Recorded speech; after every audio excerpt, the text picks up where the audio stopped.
This is a 1928 four-door Hupmobile. It's been sitting out in the elements for several years, and you can see it's rusted. It can be purchased on eBay very soon, either for parts or someone may want to completely restore it. Let me give you a little bit of history about the Hupmobile. Robert Craig Hupp, a former employee of Hupmobile and Ford, founded the company with his brother Louis Hupp in about 1908. Production began in 1909, and then in 1910, production increased to more than 5,000 units. Following disagreements with his financial backers, Robert Hupp sold his stock in the Hupp Motor Company and established a short-lived RCH Automobile Company, later the Hupp Yates Electric Car Company. In 1912, Hupp would be one of the two automakers pioneering the use of steel bodies, joining BSA of the United Kingdom. Hupp's panels were produced by Hale Kilburn, which was run by Edward Budd and Carl Wickman. A car dealer in Hibbing, Minnesota, would use the unsold 7-passenger model as the first vehicle of what became the Greyhound. Hupp Car Company continued to grow after its founder left. A new plant was purchased in 1924 as Hupp competed strongly against Ford and Ford and Chevy, and by 1928 he had reached 65,000 units. To increase production and handle the growth in sales, Hupp purchased the Chandler Cleveland Motor Company for its manufacturing facilities. Sales and production began to fall even before the onset of the Depression in 1930.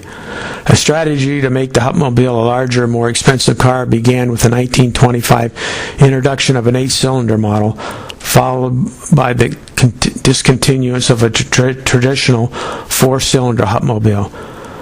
While aiming for seemingly more lucrative market segment, Hupp essentially turned his back on his established clientele. Nonetheless, in a constant effort to remain competitive, Hupp introduced a number of new features. They were the one of the very first automakers to equip their cars with freewheeling, a device enjoyed immensely but briefly popular in the early 1930s. Unfortunately, the company made the same mistake that many other medium-priced car makers were making at the same time. Namely, in an attempt to capture every possible sale, they offered many different models. With Hupmobile really low production volume, the result that no model could be produced in sufficient quantities to keep manufacturing costs low enough to provide an operating profit.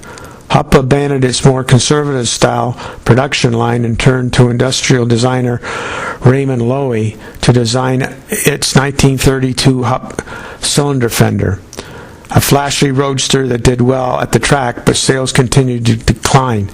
1934 saw this striking restyle called the Aerodynamic by Loewy, as well as a lower-priced Series 471W using Murray-built slightly modified Ford bodies. Despite these innovations, squabble among stockholders and an attempted hostile takeover in 1935 took their toll on the company. By 1936, the company was forced to sell some of its plants and assets, and in 1937, Hupmobile suspended manufacturing. A new line of 6- and 8-cylinder cars was fielded for 1938, but by the time the Hupp had very few dealers and sales were disappointingly low.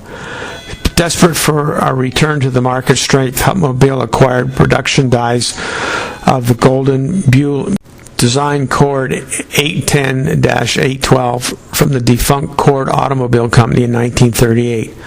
Hupmobile hoped that utilizing the striking Cord design in a lower-priced conventional car called the Skylark would return the company to financial health. Enthusiastic orders came in by the thousands, but production delays soured customer support. Lacking adequate production facilities, Hupmobile worked out a deal with the Graham Page Motor Company to share Cord's dies, which would be built at Graham's facilities. The Graham edition, called the Hollywood, differed from the Skylark only in few minor details. In 1939, Hupmobile Skylark finally began delivery. Unfortunately, it had taken too many years to produce, and most of the orders had been canceled. Production lasted only a couple of months, and only 319 Skylarks were